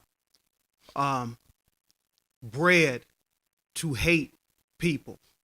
That wasn't who I was as a human being, but it was an investment in me to start to hate myself and hate others that look like me.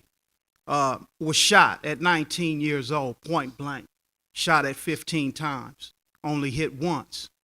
Incarcerated from middle school, in and out, all through high school. I've been to over 50 funerals of individuals that I love, that I've ate with and I've shared air with and grew up with. I am a product of a family who really loved me. My father, my mother. My father was a community activist, very important person in my community, but I rebelled. My father introduced me to the elements that I wanted to be a part of, and he didn't even know it. He was working to help hundreds of individuals, youth, young adults, grandmothers, black and brown, and what he did was introduce me to an element that he was trying to help, and I was intrigued by. And so what happened in that instance is I started to learn how to be a criminal. I started to learn how to hate other individuals and wanted to hurt people. And so what happened in that process of going in and out of juvenile hall and camps and the county jails is I became a better criminal. And that's all I wanted to do. But there was a change in my life. I was sitting in a cell, one-man cell, and I had to, I was going through a level of introspection, and I wrote out a list in this one-man cell. At the time, I was facing 27 years to life for a crime that I didn't commit. And as I'm sitting in this cell and I'm saying, how did I get to this point? This is not the person that I wanted to be. And I started to write down the things that I've done good as a human being. And the list was short. And I said, what have I done wrong to myself, my family, my community, and others? And I had to flip the sheet over because there was so many things that I've done wrong. And so in that moment, in that cell, I said, I have to start to change because this is not who I really am. I was wearing a mask for so many years. And so about 5 to 6 years down the line, it took me some time to change.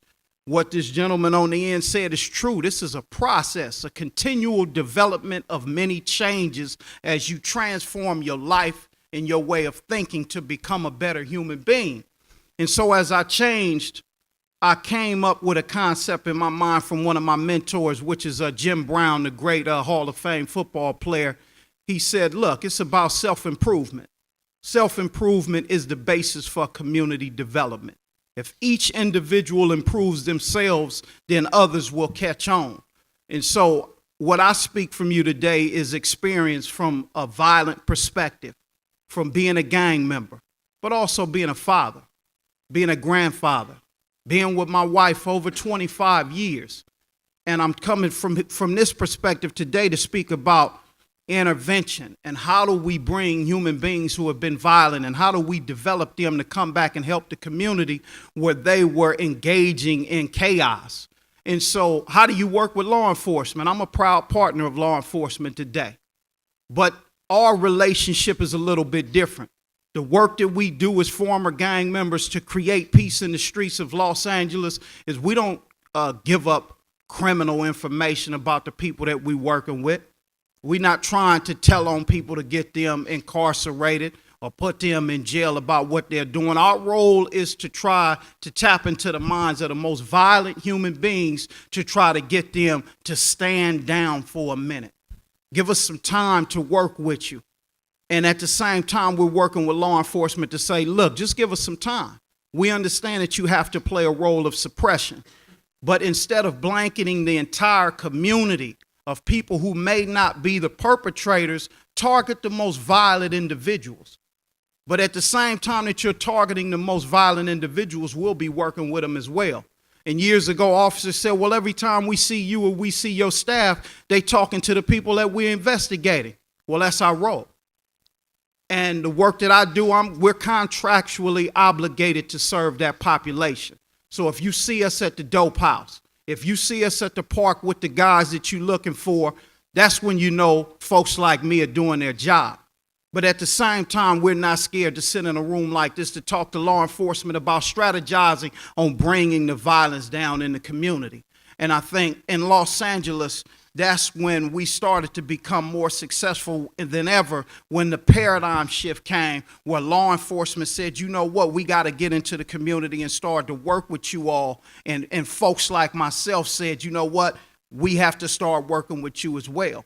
And so this deal about intervention and law enforcement and community accountability starts off with transparency. It's not about trust. The officers that I work with, I don't trust them, and I hope they don't trust me. But it's based on my words, and it's based on my agency's ability to provide a comprehensive service to the people that we serve is what I hope that they're looking at. Don't believe in me because, oh, I'm Melvyn and I've changed my life. Believe in me because we are affecting change in violent individuals who are out there perpetrating chaos. But at some point in their life, they're listening, and they're saying, wait a minute. You changed your life. How did you do it? It's something in LA we call the license to operate. The license to operate is an individual who has a level of influence in a community where they used to be a perpetrator of violence and has a level of respect, now is able to come back into that community, and the community gives them permission to represent them.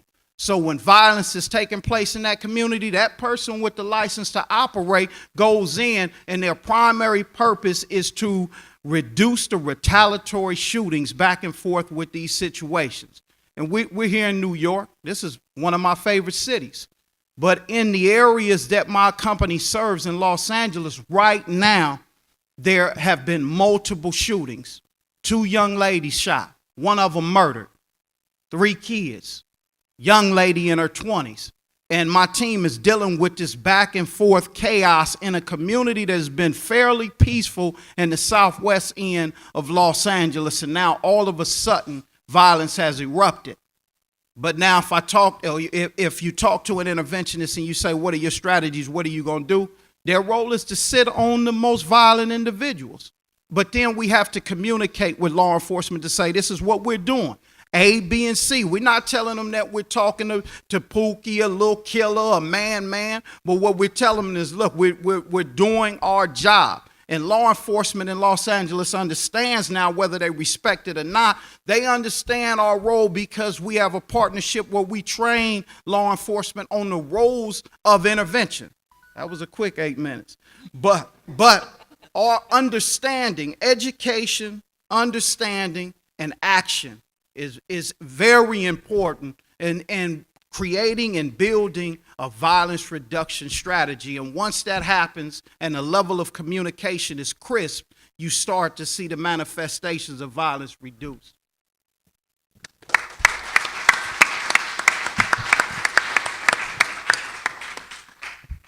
Good morning if it's still morning, afternoon if it's afternoon.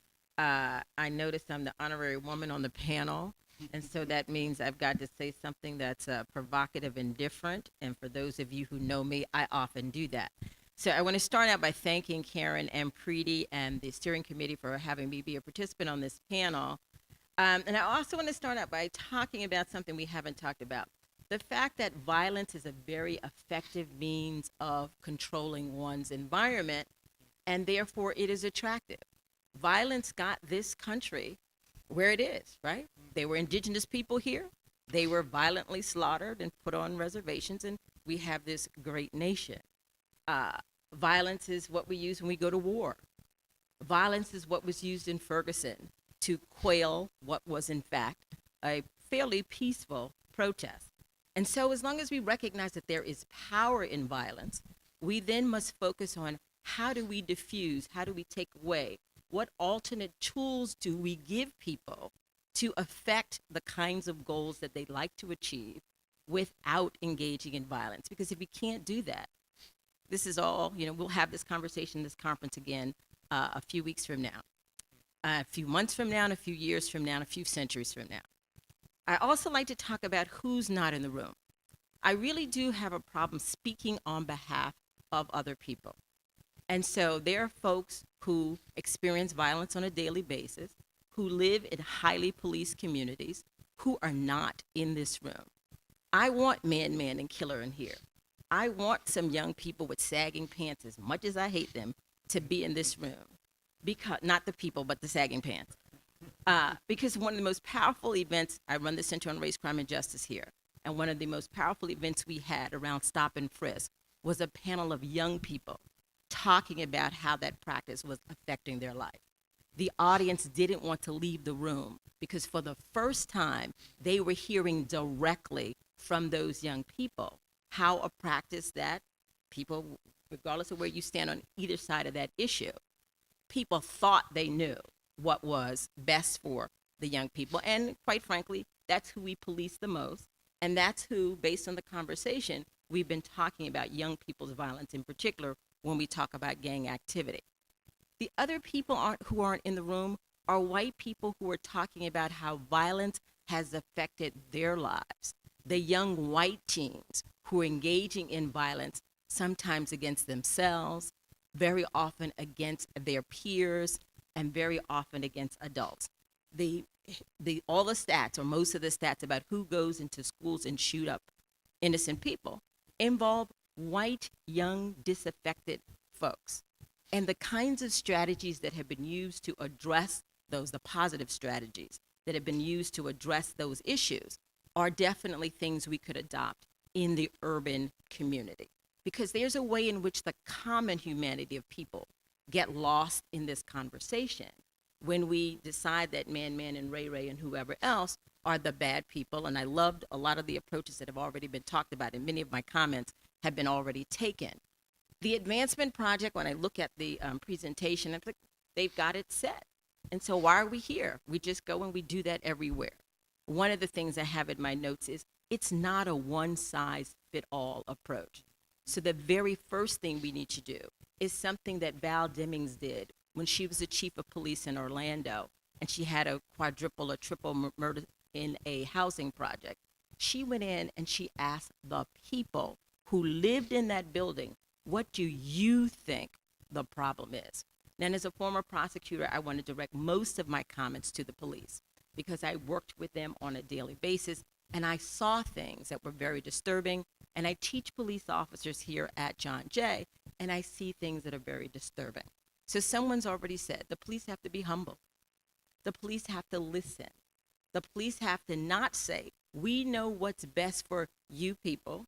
And unfortunately, in New York, for some time, we had developed into a policing strategy where the police were the know-all professionals, and the community said, but that's not really how we want you to police us. And so there were originally 6 questions we were supposed to address. And so one of them was, what's the incentive for the police to engage in this kind of collaboration, which, by the way, is not new, okay? So collaborative policing has existed in this country, particularly when white ethnic immigrants came to this country. The police were instructed to be social workers with them, to help them find employment, to help them find housing. It's only in recent times that we have reverted to this very constraining, controlling approach to policing again, because, we had it, there were riots, we shifted to community policing, and then for some reason we shifted away from community policing. So community policing is one of the broken promises of policing, right?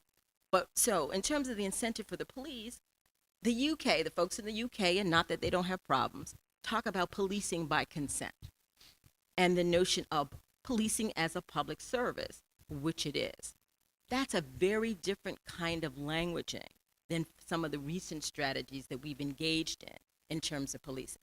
But it's not new. It's not new language. And so some of what we want to do is to go back to some things that we knew that worked in the past, some things that we use with other populations that for whatever reason, and I could go on and on forever about what those reasons are, we're not using in urban minority poor communities. So that's really, really important. The other thing that is important to listen to the dissenters. I've heard all kinds of wonderful things about the Advancement Project and about ceasefire, but I've also heard all kinds of negative things about those very same programs.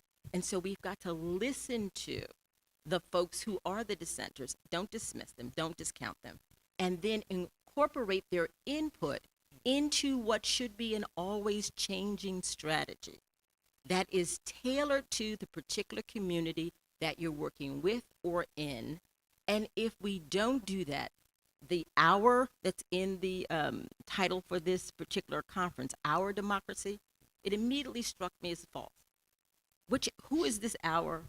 And is there really a consensus of thinking, a consensus of action that would make the use of the term hour appropriate for this kind of convening? The notion would be in a democracy, and the goal is to get to the place where we can validly say our, but I think problem number one is that the police, unfortunately, sometimes operate in ways that don't make people think that they are part of the solution to violence within their community. And unfortunately, the police engage in violence that in fact pushes us further away from that goal of our democracy. Now, and I see my colleague from Communities from United for Police Reform here. One of the things I wanted to say at the very beginning of this presentation is I'm going to dedicate these remarks to the family of Eric Garner and Ramali Graham and the other families who have lost loved ones because of what may be well-intentioned but ill thought out policing strategies that led to their death. The one thing I hope that we can agree on in this room, no one should ever lose their life over the selling of loose cigarettes or the alleged selling of loose cigarettes. And for those of you who may not know, that's what happened to Eric Garner.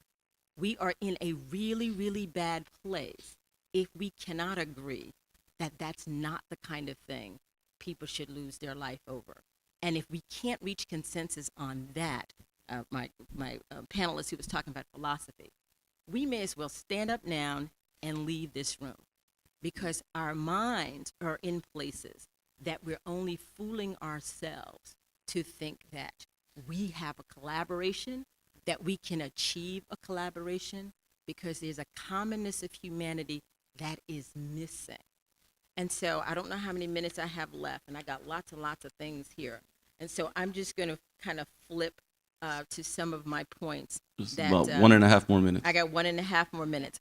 Okay, so there are already models that exist, and police agencies need to engage their colleagues who have already taken advantage of those models. Val Demings, Val Demings, Val Demings. If I say her name 1,000 times, you need to invite her to help you with the relationship building piece. How do we get the community to engage? if the police take a more collaborative approach from their side. They don't say, this is, and I'm saying they, as a former prosecutor, it's the we. They don't say, we know what's best for you people, and so do what we say. If they don't dismiss the dissenters, and if they do the really hard work that it takes to build a relationship with people that they may not think they have a lot in common with.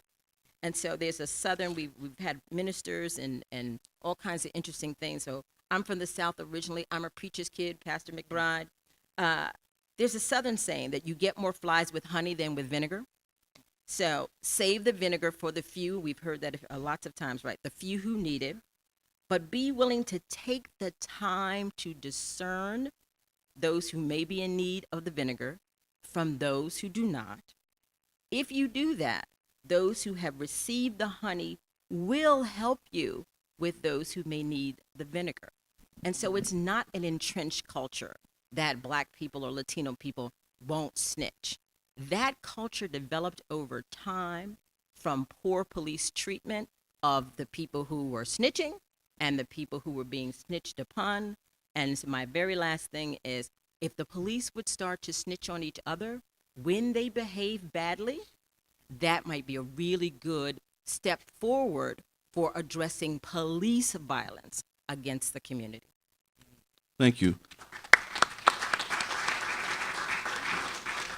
Brady, do we have time for a couple questions?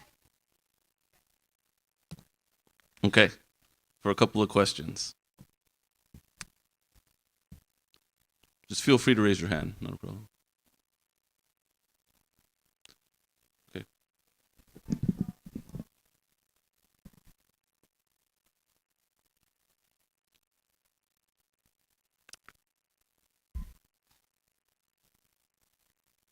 Can they come up here?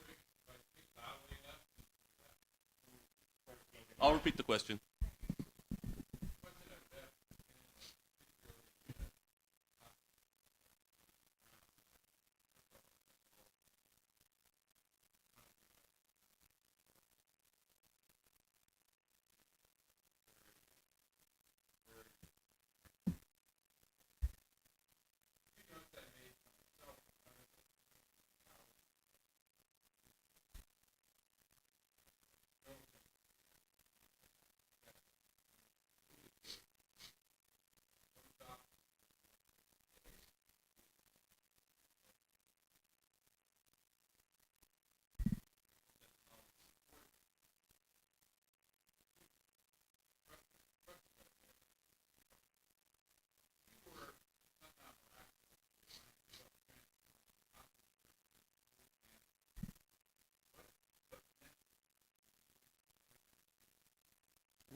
So the question is, if you're putting on your police manager hat, one is, how would you measure their performance?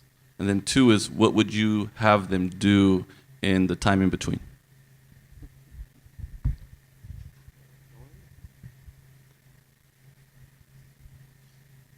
One of the ways I would measure it is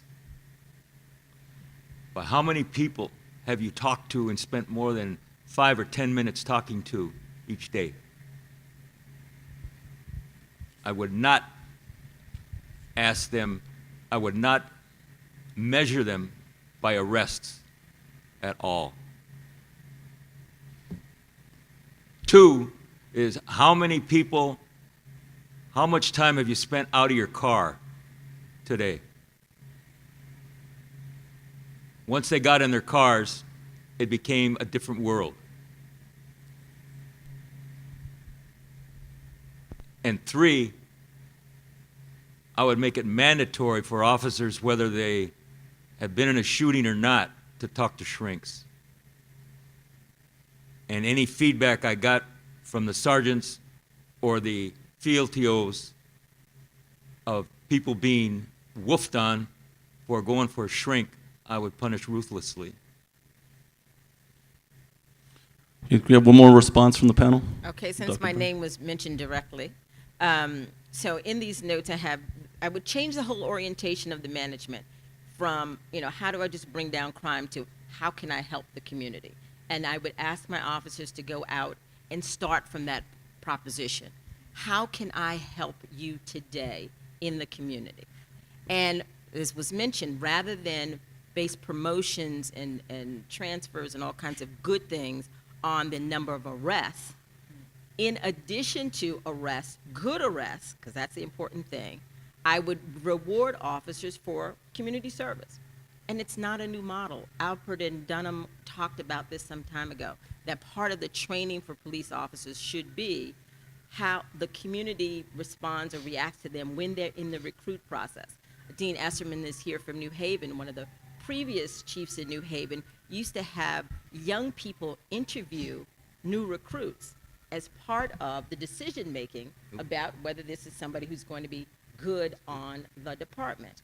So most of the management style would be around engaging with the community in a helpful way, and the messaging from my management position would be that you do serve it with the consent of the people, and then you do provide a public service, or what I call the soft police work would be emphasized in a way that it is not now. Okay, there's time for one more question, and we'll have Mr. Gross and Mr. Hayward answer.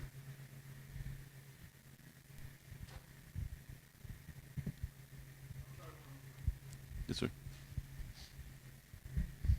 You mentioned earlier about programs like Ceasefire and other programs that are out there to intervene, and I love them. I love the concept. I deal with SNUG in Harlem, SOS in several boroughs, and it's a legitimate problem that they don't operate because of funding. I mean, and I don't know if this is correct, but here in Chicago, they laid off the Ceasefire workers over the summer. So how is a police department official, are we supposed to plan strategies when programs like that aren't stable? And it's very hard to commit police resources to programs like that when there's never a consistency. And another example in New York City was the summer program in the housing developments. They funded community centers. The funding ended August 29th. So what was starting to become a fruitful program is not going to be there when the kids go back to school. So how is, from a police perspective, how do we plan and manage resources to work with programs like that? So when Dean Esserman came to Providence in 2003, he ended up in my ugly-looking kitchen. And he said, Teny, the police is the 6,000-pound gorilla, but we're not going to treat you that way. We're going to treat you as equal. The lesson I learned in Boston when one day I had a pissing match with the U.S. attorney at the gang unit. He came and told us to go and warn the worst gang, Intervale. I told them, it was Donald Stern, a U.S. attorney, I told him, you go and warn them. We're not your lackeys. We're not going to go and warn them and have nothing for them. And he met with the governor and what is called in Boston kind of quaintly now, but the Vault, the power makers in Massachusetts. And he interrupted the meeting twice. That's what I heard. He says, we got to get some resources for those young people. The Boston Foundation showed up when violence was way down and says, what can you do for the kids? And we looked at them and like, you came 10 years too late. So what you have legitimacy in terms of decision making, just the way this country is structured, unfortunately. Law enforcement, when you say we need to be compassionate, you're giving a license to elected officials that we're viewed as good as, do-gooders, social workers. We don't have that legitimacy. That's why the partnership is so important. Your voice is really important when you say we need stability. You know, in 8th grade, I did a paper. It was going to be 30 pages. It ended up being 300. It was about Japan, a culture that used to plan 500 years in advance. We celebrate in this country, and it's gotten worse, SCOL and other foundations, innovation, innovation, innovation. There's no really innovation in what we do, the advancement project that you know, you're a public servant. This is about a democracy. We treat people like you want to be treated. It's been in the Bible. There's no innovation here. When Ashoka interviewed me, I said, I don't want your award. I'm an archaeologist. This is the first country in history that forgot how to raise children. I'm actually looking at the Romans and the Greeks. I'm actually rediscovering things. There's nothing new about what we do. We forgot basic principles. So you are really important. And if we can actually talk less about what works all the time, but how we keep stability is really important. We don't like to talk about stability. We like flashy new. That's where you can be extremely helpful. The chiefs that I work with and this group that convenes with John Jay and David Kennedy, we've been actually doing now something for 25 years with our colleagues everywhere. We're trying to just keep pushing the envelope on the same principle. We tweak, we improve, our technology improves. We are like scientists. We do things today we didn't do in the past. The parks that happen in LA, inspiring stuff. But the principles are the same solid principle, and stability is very important. I agree with you. Let's let Melvin, and then you can close us out.